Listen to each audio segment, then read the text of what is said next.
Hi, everybody. I'm Frank Stanisci of CFL Talk. Welcome to the Spanglish World Network on Zingo TV, channel 250. If you've just joined us, you can always follow us and watch us on YouTube, Candid Frank on YouTube. And today we're going to be with David Morassutti as usual. And today we're going to talk about the Canadian Football League, the Hall of Fame. And when we talk about the CFL Hall of Fame, David, the thing that always comes to my mind is that the stars that we have in the Canadian Football League Hall of Fame, people get confused sometimes. They assume it to mean the Canadian Football League Hall of Fame. It's not the Canadian Football League Hall of Fame, it's the Canadian Football Hall of Fame. So a lot of times what we see is we get people who may not have played in the Canadian Football League, builders and players who have done well elsewhere. And I don't think this year's is any different. No, and we've seen in the past that we see a particular name like who again, but it's more so guys who have had an impact on youth sports and just and different ways in Canadian football. So it's also like the Hockey Hall of Fame, right? You get a guy Yeah. from Europe and you're just like who and what, and it's also Olympic why players. Yep. female hockey players, women hockey players are being elected. It's a Hall of Fame. It's not the NHL Hall of Fame. Maybe we'll eventually see women have their mark in the CFL and the Canadian Football League Hall of Fame. And that's why I Yeah. don't usually try. I try to avoid calling it the CFL Hall of Fame. Some people do call it that, and that's technically incorrect. No, it's the Canadian Football Hall of Fame. So it encompasses all football. So um, we'll start by naming the players. And one that Chip Cox is a guy that played for the Alouettes. What I remember about him and what comes to mind when I think about him and his career is his toughness. And I got to be honest, and I mean this in a positive sense, his meanness. Yeah, I know. You when you would watch Chip Cox play, it'd be annoying just because he didn't just hit a player on the opposing team. He made sure that they knew they got hit. Maybe that's the best way to describe it. They knew that you had to be aware where Chip Cox was on the field, not because he was a dirty player or anything, but because if the ball was in his area or if the play was in his area, he was going to make a play by any means he felt necessary. And he played in four Grey Cups, helped Montreal win a couple. And defensively, he was the kind of player, and it's no accident he's in the Hall of Fame. He's the kind of player you can build a team around, and those are the kinds of players you look for. They're around today. There's players. I could think of one guy in Winnipeg that used to play in BC that he's going to be a Hall of Famer, and you can build a defense around them, and that's what makes or made him such a great player and helped make that team really great. And the defense that Montreal had, Chip Cox was a big, big, big, big part of it. And this is just basically CFL, the Canadian Football Hall of Fame, pointing that out. And he was one of the most outstanding defensive players in his era. Well, you think about a guy who went to the Grey Cup 4 times, won it back, helped them win it back to back years, All Star 6 times. Like those are you. He established some, and he was also there for 13 years. Like the longevity is another thing. I always say the guys who stick around for a long time and also had such a impact, not just individual stats, but on team success. I think that's so vital in when you're looking at the criteria necessary to get into the Hall of Fame. And yeah, when Chip Cox's name came up, I'm like, yep, no, that makes a lot of sense. um, Excellent, excellent player. Happy to have been able to enjoy his talent and watch him play, and he's obviously well deserving of it. And congratulations to him. And then it's a great thing that he had his day, had his football, has his bust, and has his moment. Couldn't happen to a better player, a great player by anybody's standards. Yeah, and he holds a final note, an interesting stat here. He holds the CFL record for fumble return yards with 392. So he didn't just pick up the fumbles; he made sure he took them back as far as he could. Took it places. Now, here's one of the people that we were talking about, Keith Evans. Okay.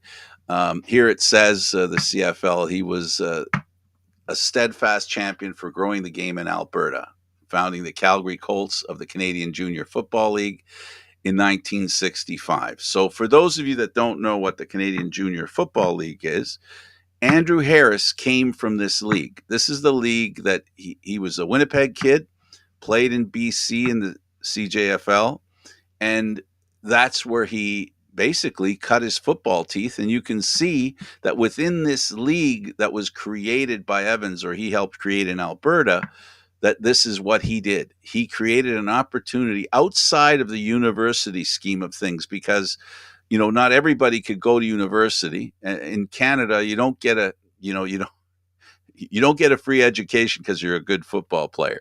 You might get a little help, but it won't be much. And so, you're going to school and you want to play football, and that's your decision. In the case of Andrew Harris, he went through the CJFL route, and he is one of the best examples of why that league it deserves merit, and why Keith Evans deserves the builder bus that he will get, and of course he has, and of course his football as well. Yeah, I mean, without these leagues and people establishing the foundation for these leagues, and Andrew Harris would never get that opportunity, right? And a lot of players that followed, or were before and after Andrew Harris as well. And he was the general manager of the Calgary Colts from 1969, or at least a part of the team, but mainly general manager from 1969 to 2019. That's a really long time for one player, but that's what that team obviously meant to him. That was his big commitment. It's 50 years. Just imagine that, 50 years part of an organization that basically gave players an opportunity to play football who otherwise wouldn't be able to, at a level that they would never get a chance to do. And this is a league that I've covered a little bit in my time. I've had them on the shows that I've done going back. It's a very proud league, and it's a league that survives based on volunteers. The coaches, all the staffs there, the places that they play, the players themselves, all of it is for the love of the game. And that's why it's important that the Canadian Football Hall of Fame, you know, throw some sunshine on people like Keith Evans. And they do every time they induct, people into the Canadian Football Hall of Fame. Other people, there's a debate whether it's a good idea or not. Paul McCallum got inducted. There's some people who don't think kickers should be. Not just kidding, picking on kickers. Paul McCallum was one of the greatest kickers of all time. With BC, and he's he's another one of those people. He played for the Surrey Rams, so another one. This is one of those CJFL stories, one of these minor league football stories, where he ends up in the Canadian Football League, where now it seems if you live in Mexico and you're a pretty good kicker because you played soccer, you can make it to the CFL. This is a throwback guy. This is a guy, a Canadian kid that came through in a way that most players don't come through, but at that time it was. And the lasting legacy that he leaves behind is a lot of fans that really love him. And in those days, kickers have always been important in the Canadian Football League, but I do think they had more important kicks back in those days. Now it seems like a kicker gets far more opportunities to kick and therefore make up for a mistake. Back in McCallum's days, if you made a mistake, it stayed on your resume for a while. Yeah. Well, you think about how many kickers we've seen in the CFL throughout the years, but this guy played for 24 seasons. That's pretty incredible when you think about a 24 season career in the CFL. Not alone football, but the CFL as well. Absolutely. I believe his record still is intact with the longest field goal for 62 yards. I Yep. know Hamilton came close. this year to either matching it or beating it. But no, I think again, yeah, somebody will say, "Well, why a kicker?" But when you see the career and that he put up, there's no questioning that he definitely deserves to be in the Hall of Fame. Well, the next guy we both have had the pleasure of interviewing, we've both had the pleasure of watching him play on a regular basis. We've had the pleasure of, as I said, interviewing him, watching him play in the Grey Cup, win 2 Grey Cups with the Toronto Argonauts, previously won 2 Grey Cups with, of course, the Edmonton Elks when they had that other name. And not only that, he leads both teams, holds the record for most passing yards on both those teams. That is an amazing feat. The Argos have had some pretty good quarterbacks, but none of them did as much as he did in the short time that he was here. Now, in fairness, many of them did spend a short time here, but he as well a short time, but still the yards that he piled up, he amassed an amazing amount of yards and a great record and a great memories for me. I don't know about you, watching him play up close and covering him and the team that he played for, the Toronto Argonauts, and watching them win 2 Grey Cups was quite a thrill.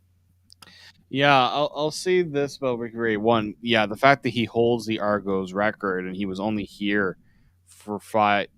I say 5 seasons because technically, when the 2018 season, he didn't really play that much after the injury.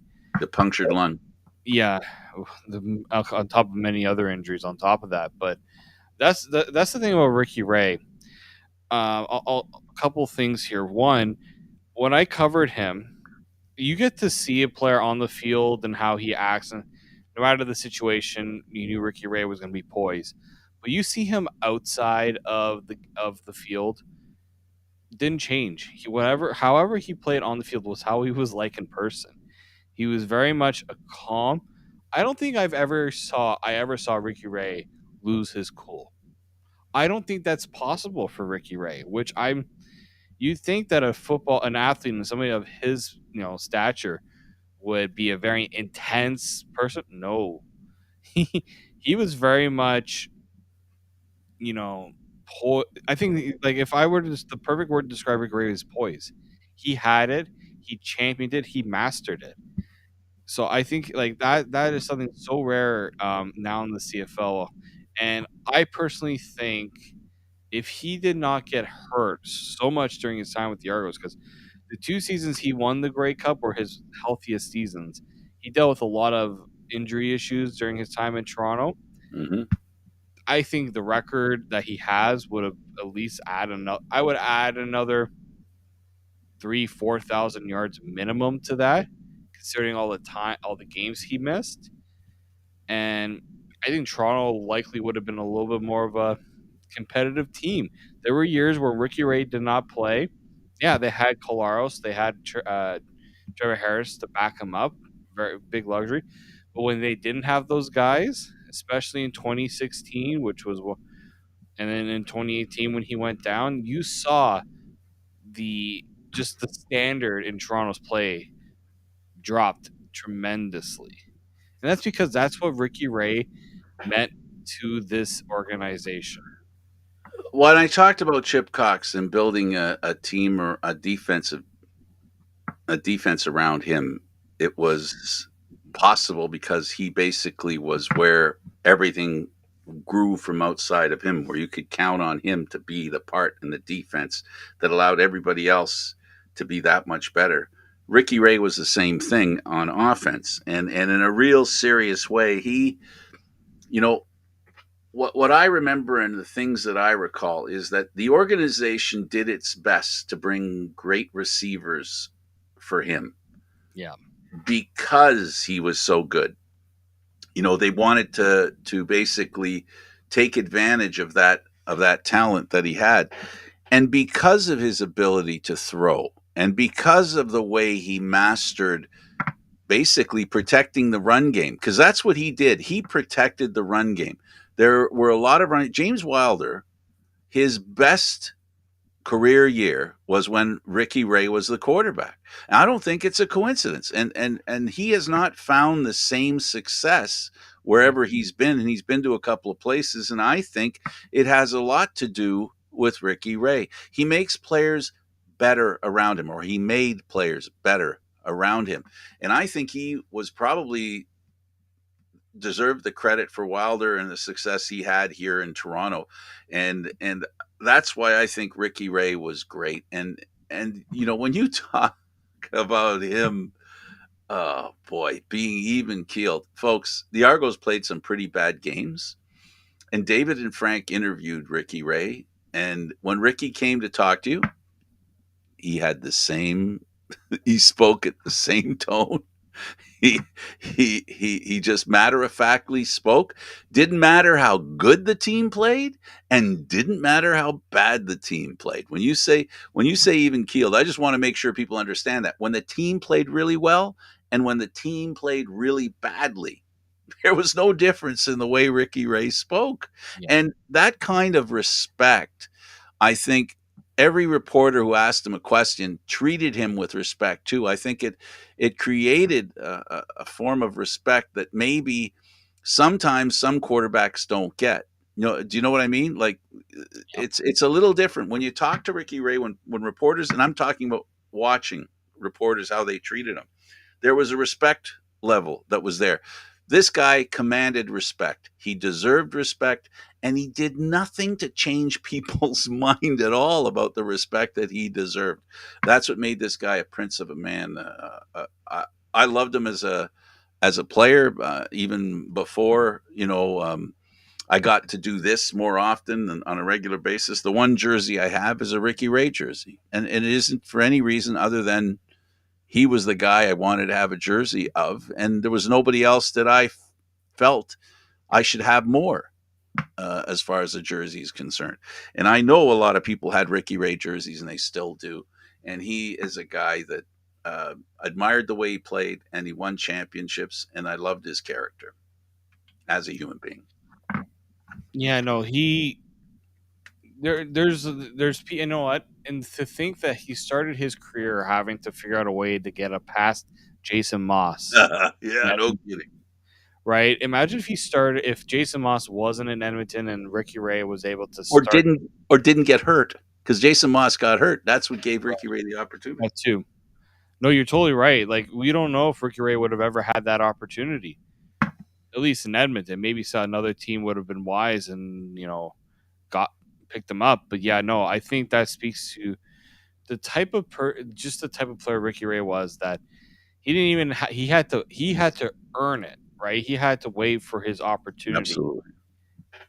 Yeah, consummate pro, consummate pro. Lived through the booze in Edmonton. A lot of booze. People forget. I know a lot of people after the Argos won the Grey Cup with Ricky Ray. It was a conspiracy. They sent Ricky Ray to Toronto to win the Grey Cup. Well, when he left Edmonton, he didn't leave on the greatest condition as far as the fans are concerned. And I want to say this very clearly. There isn't a player on this planet ever that will avoid booing when the team's not doing well, because that's a natural. You don't play well as a team, the fans boo you. It's a given, right?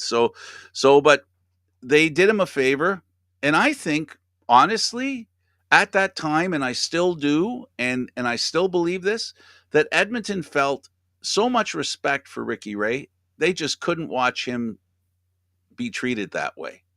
Because again, I repeat, the respect that Ricky Ray received from people was that which he earned, kept, and built on. Yeah. All the way. Fans, players, and management. You know how much respect he was held in here in Toronto while he was here. Yeah, I know. Like the Argos could have easily have said, "You know what, Ricky? We got two younger quarterbacks here in Colaros and Trevor Harris. We want to give them that opportunity." Nope, it was the opposite way. Sorry, guys, we got a future Hall of Famer here. We can keep you around, but I don't know if you guys will want to. And that's eventually. But how can you deny a future Hall of Famer when you have him there? You don't let him go. No kidding. I mean, it was. You're reminding me of the scenarios in Toronto when when Argo fans were going, are they going to sign Ricky? Those last couple of years, are they going to sign Ricky? They're going to sign Ricky. I don't know. When are we going to know? Well, you're gonna have to wait a little while longer. January, man, January. They didn't sign him until free agency started. Yeah. That's just amazing, and that's how important he was to the Argo team as far as management's concerned. And that and I'm not blaming Ricky for this, and I'm not blaming the management team for this, but it's that kind of stuff that caused Caleros and Harris to leave Toronto, because they wanted to work, they wanted to be the starting quarterback, and they couldn't wait for Ricky to make the decision at that time, Mhm. right? So they helped him stay by leaving and going, Caleros going to Hamilton, taking the free agency move there, and Trevor Harris taking his the following year. It was out of respect for Ricky Ray, and people might not understand that, but I really believe that. I believe everybody has so much respect for Ricky. They just got out of the way and let Ricky make the decision. So he had no choice but to say yes to the Argos, because Caleros left and then Harris left. To me, that's the way it looked. Yeah, no, that's and you can't fault Ricky Ray for that, right? I No. mean, the guy played well. What do you want him to do? Not play well? Not in his nature. Ricky Ray always gave the Argos a chance to win, even during those years where Hamilton was dominating them, and in Hamilton, he actually was the first quarterback to get Toronto a win in Hamilton when they moved to their new stadium. And I think one of the better combinations when it comes to a Toronto quarterback and a Toronto receiver was Ricky Ray and Chad Owens. Like that was a dominant duo that I think were good. That really did go underappreciated in this time. Chad Owens was Brandon Banks before Brandon Banks was Brandon Banks. Mm-hmm. You know, the ultimate kick returner came from Montreal, and the Argos turned him into a receiver. And much like Brandon Banks, catch the ball, make him miss. Yeah. Yeah, corner route was one of Ricky's favorite passes, and he made them famous. Really, yeah, great player, most deserving of the respect that he received. Another individual who deserves a lot of respect is Dave Ritchie, who coached for 22 seasons. Mm-hmm. And watching TSN and the games, I was killing myself laughing. Listening to the stories that the panel was telling, and then hearing Dave Ritchie confirm the stories that were told on the panel about not wanting who to draft him out of high school, and he turned him down, and it was a loving grudge that they had. Yeah, this guy coached BC from '93 to '95, Montreal from '97 to '98, and Winnipeg '99-04. The rest of the time he was an assistant coach. What do you think of Richie? Well, yeah, he's just again, you have certain coaches that stick around in the CFL for so long, and then you look at the resume they had, and you can see why. He had double digit victories in 8 seasons and 9 playoff. I think 9 times he made it to the playoffs. So you know, yeah, was he the best coach of all time? I would say no, but he still you know was a big part of what makes the CFL great is that there are coaches that just find a way to stick around for so long because they bring something to the table. Teams want them, sometimes you'll say, "All right, he's going to go from one team to another team," and then 3 cycles later, he's back to that other team that he started his career with. It's just something that people say, "Oh, sometimes the CFL recycles coaches too much." Sometimes it's just because it's just the way that the cycle works. Well, you can't you know you can't ignore success. It's just hard to ignore. And Dave Ritchie was one of those guys that understood the Canadian Football League, and it does take some understanding. It does take some experience, and once you establish that experience, it makes you a necessary commodity somewhere. You know, there's going to be people looking for you.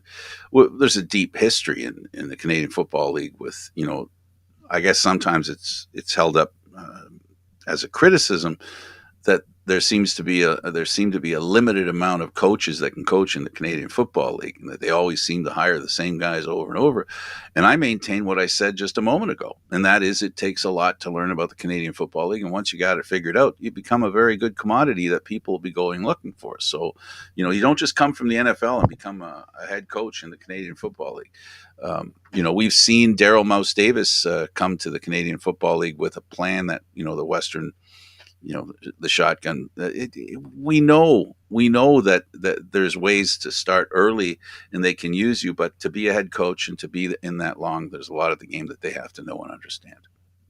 Yeah, right. And you're totally right. It takes a specific type of individual to have success in the CFL.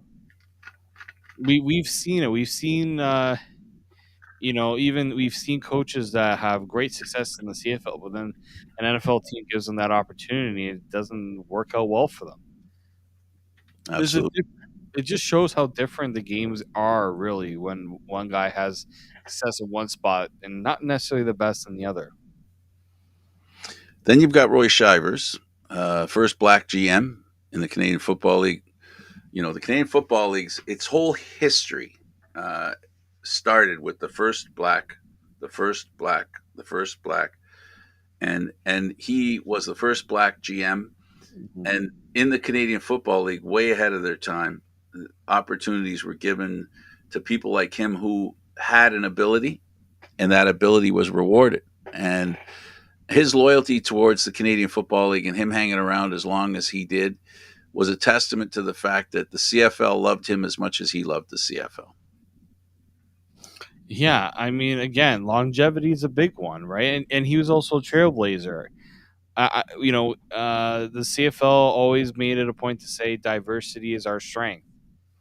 Before they said Exactly, right? it, before they said it. CFL kind of realized at some point, yeah, sure. I think when you look at how the league has never really had to deal with the issues that other leagues have dealt with because they've just been a little more open, right? This is why Yeah, a lot of people say they love coming here in Canada because it's just totally different from what they've been accustomed to in the wherever they've come from. And yeah, so it's good that something like that is recognized, for not only his work in the CFL and how long he was there, but being the a first, right? Helping set the path for others. absolutely. Um, you know, it's the advantage that the Canadian Football League lost over the years.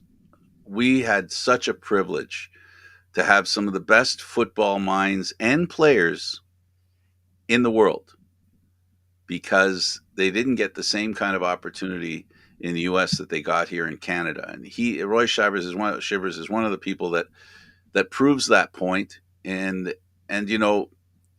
not only is he inducted as a builder, he's part of what is the building that is the history of the Canadian Football League. It's one of the reasons I'm proud of being a person who loves the Canadian Football League. It's why I gravitated to it early in my life and why I admired it so much because we opened ourselves and it made what we are Canadian and what we think we are being Canadian. This added to our culture in our belief in diversity, like you said. We put a name on it after, but this is something that the Canadian Football League was doing before diversity was something we talked about. It's something they just did, and they saw. And let's be clear, it was an opportunity. I mean, the Canadian Football League had a good reason to take in these black players and black GMs and all these folks that came in here because they made an incredible contribution to the Yeah. game.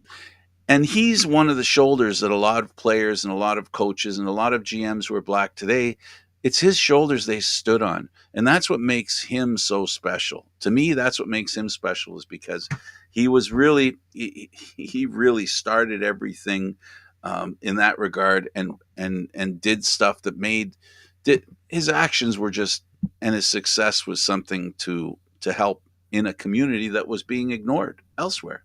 So good for him. He deserves to be in here, and very proud of the fact that that we have this history to look back on as Canadians.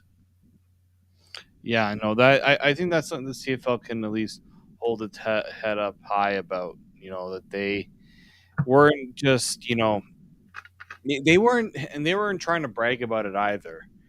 But it's good to show it off that you can say that you were giving these opportunities well before other teams, other leagues were kind of, I wouldn't say forced to, but made to realize that's something that they need to change. The CFL kind of just did it, and there wasn't any big fanfare behind it. Absolutely. Well, before there was Tricky Dick Nixon, there was Tricky Dick Thornton back in the early 60s. Great player. Um, a guy that played in Winnipeg and Toronto. Didn't win any cups in Toronto, but he won a few in Winnipeg. Another great talent.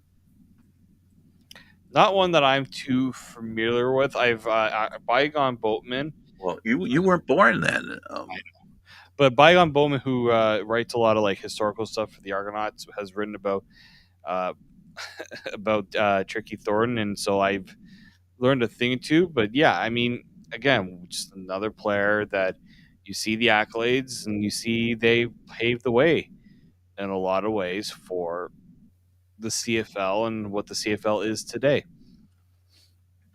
Absolutely. And well, defensively, it says here he had 43 interceptions. Um, and then he had a couple of 2-3 interception games, which, by the way, we were reminded of because an Argo recently did that. That Dick Thornton's the other guy that did that. We learned that about him, and a great talent in as a player. The next one is one by definition. We talked about the fact that this isn't the Canadian Football League Hall of Fame. The next one is Tim Tyndale. Tim Tyndale went from the Western Mustangs to the Buffalo Bills. So he didn't play in the Canadian Football League.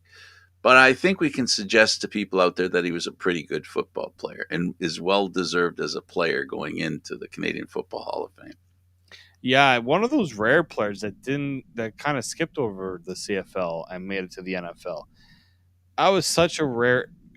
We talk about some of these players now in the NFL that came through, that are Canadian and came through university. What made him special is not only that he skip over the CFL, he made it to the NFL through U Sports. I don't think people need to realize, especially in the '90s, where I don't think many American, I don't think the NFL was really looking at U Sports for their talent. You wouldn't think. No, and again, this is a kind of a trailblazer in my opinion, because without him, I'm sure the U Sports, or at the time the CI, I think it would have been the CIS, that would never have gotten that recognition as much as they CIAU. CIAU at that time. Yeah. Canadian Inter Athletic. Yeah, Some never mind. has changed in that period, I but used to do play by play for a guy like that.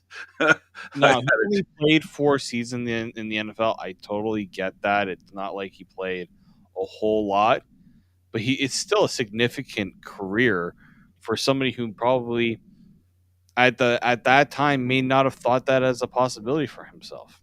Yeah, I had the pleasure of calling some games that he played. So I used to do football for Rogers, and we used to have, well, we did different sports, not just football. We did all the CIAU games, whether it be hockey, volleyball, basketball, all that stuff. And he was one of the stars that surprised many people in doing what he did back then. If you want a frame of reference of when it was when the Jays were winning the World Series. So it's around that same time. So for those of you that remember the Jays winning a World Series and were around then, this guy was the guy that went from Western to the Buffalo Bills. Then they have the media wing, and you've got a player in Glenn Suter who's not in as a player. He's in as part of he's in the media wing. For those of you that don't know Glenn Suter, you're not watching Canadian Football League live.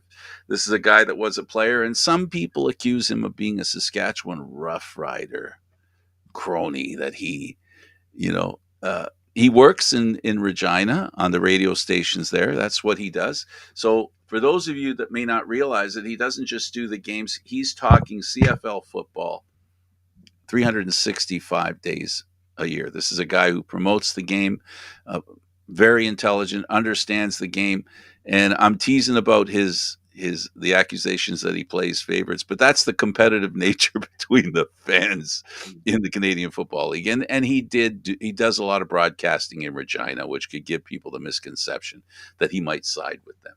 But he knows more about them, and that's usually why stuff like that sounds that way. That he has more of a familiarity with what's going on in Regina. Yeah, no, I think yeah, he's not just a guy. Him and Dwayne Ford, I think, are great ambassadors for this league because they truly can care about Canadian football, right? And I mean, Glenn Suter and Chris Cuthbert were just a dynamic duo when they did games together. I think they did the 100th Grey Cup in Toronto. He won an award for one of the top broadcasts, I think, for that 100th Grey Cup. But I just think that he does. I think people need to realize that Glenn Suter and the broadcast, they don't just do one game; they do multiple games in a week. That is not easy for a lot of broadcasts, especially football. There's so much research, preparation, interviewing, things like that. They do two games, especially on the West, right? You'll see he'll do a Saskatchewan game, and then we're listening to him in the BC Stampeders game. That's Glenn Suter. He loves the league. He loves the game that much that you there's no drop off when he's doing multiple games. It's the knowledge he has. It's incredible. And he also is helping to create more broadcasters. You know the company Harvard Broadcasting. You would know it because you came through the same, not that pipeline, but a pipeline beside it, basically, right? Yeah, yeah. I've heard And a lot of good things about Harvard Broadcasting. and he's one of the guests that helps teach broadcasters and helps with some programs. So he's still putting back, giving back. And you mentioned about him being named the honorary colonel of the 417 combat support squadron in 2015, which was a good thing for him. Another guy you might not know as well, folks. He's as David would tell you, it's his chosen profession, at least for now. Writers don't get the same kind of attention that TV guys get. And this is a writer who spent 38 years writing about the Canadian Football League. His name's Ed Willis. So, or Wiles. Well, I think it's Willis. But anyway, um, and he's in the Hall of Fame now as part of the media. He as fewer newspapers were covering the league, he made sure the Lions had a foothold in the market, right? And he was doing it, as you said, he's doing it for as long as he did it with many different. I think he wrote for the New York Times. I read in his profile. He did stuff in Winnipeg. He did stuff in Vancouver. He wrote a couple of books. So this is somebody who's been around, and somebody younger like me that needs that little bit of knowledge bestowed on me. He would be somebody I would go to. And proof that what you do can be appreciated when sometimes you wonder. And it's great that they reach down into a sports writer as well, because I don't think the CFL survives without the sports writers that are directly involved in making us aware of what's going on in the Canadian Football League. They do a lot of work, and they do the grunt work. They literally do the grunt work. Yeah, no, they do. They especially the ones that have covered the CFL. It's not easy to make a living covering the CFL, folks. And guys like Ed did their best to make sure that you got the league covers that you feel like you deserved, and they made sure you got it. Absolutely. Always appreciate good work, and they're fun to watch because writing is a little different than holding a microphone. And I'm not trying to put down what you and I do, but I will have to say, you do the writing part as well. Um, Deadlines for writers are a big deal. They really do. They are a challenge. So congratulations to him. And happy for him, and so that's a big group into the Canadian Football Hall of Fame. I think And because they have to merge two classes together as well. absolutely, yes, because of the pandemic and such, right? So it's a big class. Okay, let's talk about the football games. Thank you for joining us, folks, here on the CFL Talk. We have We've 10 minutes left. So we gotta make sure we get this into the time. yeah. So basically, the Elks defeat the Saskatchewan Roughriders and basically raise hope in the East that the crossover won't be as easy as maybe the West might have thought. Yeah, I keep hearing people saying, "Oh, Saskatchewan might want to go in the crossover." I says, well, the crossover's not guaranteed. You lose to the Edmonton Elks. I'm so like, I give Edmonton a lot of credit. They played a heck of a game. They battled. Taylor Cornelius had some good moments. He had some. I mean, he almost ran for 100 yards in this game. Like this was, I was impressed with the fight that Edmonton had in this game. This was a massive, massive letdown by Saskatchewan. Especially, I thought they were looking good, and then that third quarter and the fourth quarter. I mean, really, it was the second quarter that did them in. But Chris Jones was had a big smile on his face after the game. Let's just say. Especially in Saskatchewan. And Taylor Cornelius proved that the contract he signed might be a good one for Edmonton.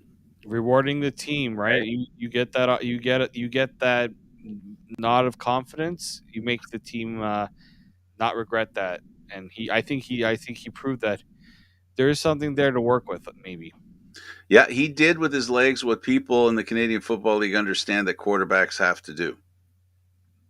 yeah. And he did it, and he did it really well.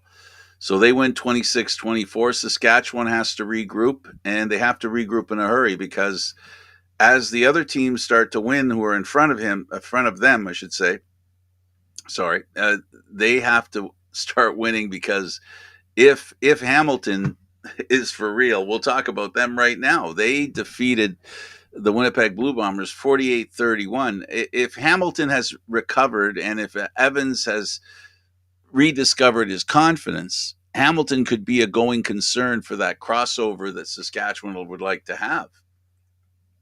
If Hamilton plays like they played against Winnipeg, they can easily go to the Grey Cup, in my opinion. But I'm wondering, was this more of Winnipeg, especially defensively, weren't on the ball, and Hamilton took advantage, or did something just finally snap with Hamilton? They finally figured it out. I'm on the fence. That's a good game for Hamilton. They can still make the playoffs and make it interesting, especially for maybe for second place in the East.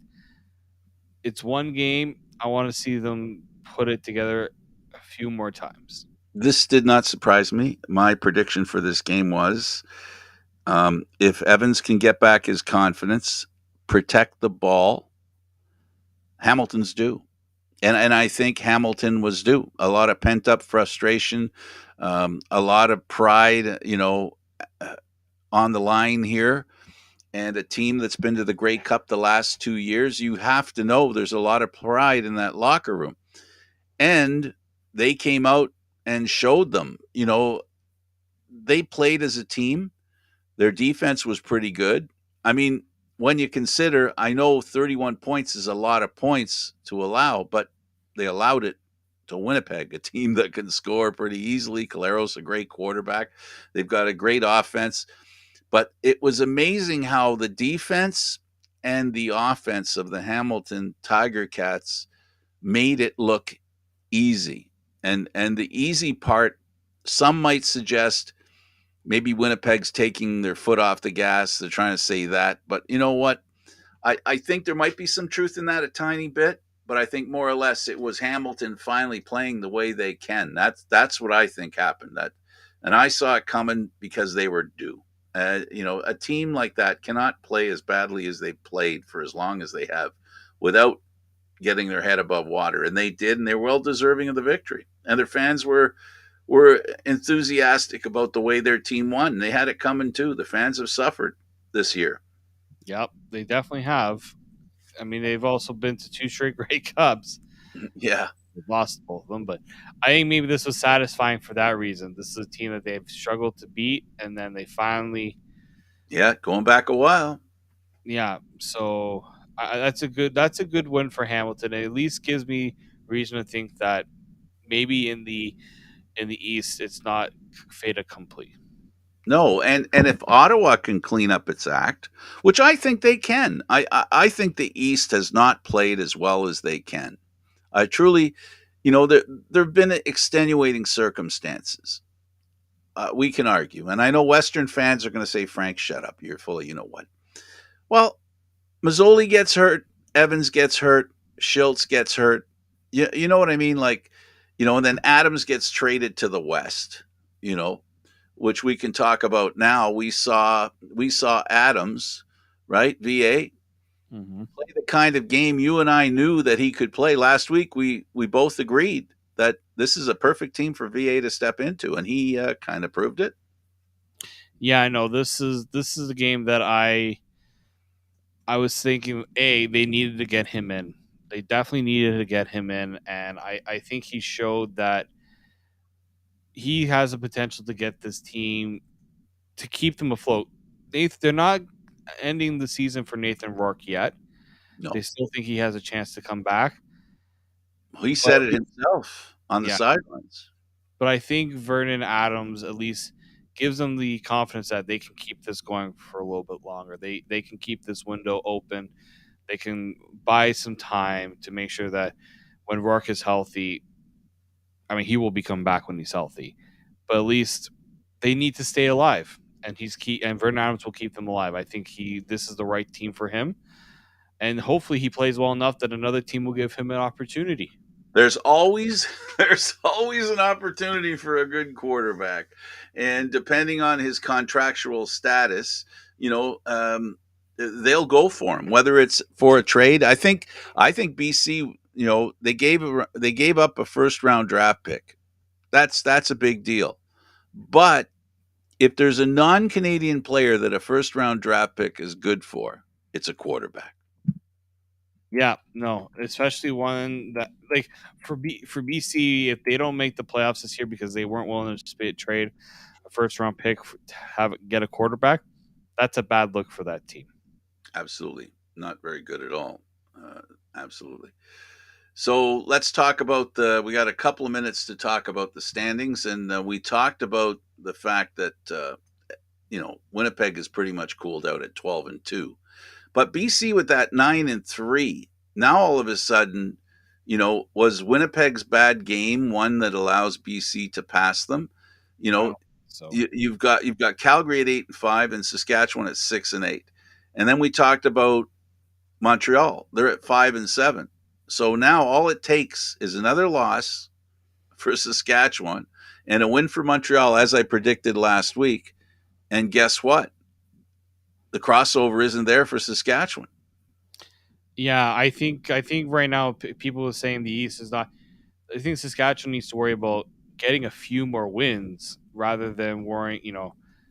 They they're in trouble. They are definitely in trouble. Their schedule does not get easier. They have a bye week this week, and their next game, it's against Winnipeg. The And game then after Hamilton, isn't it? Isn't the next team they play Hamilton?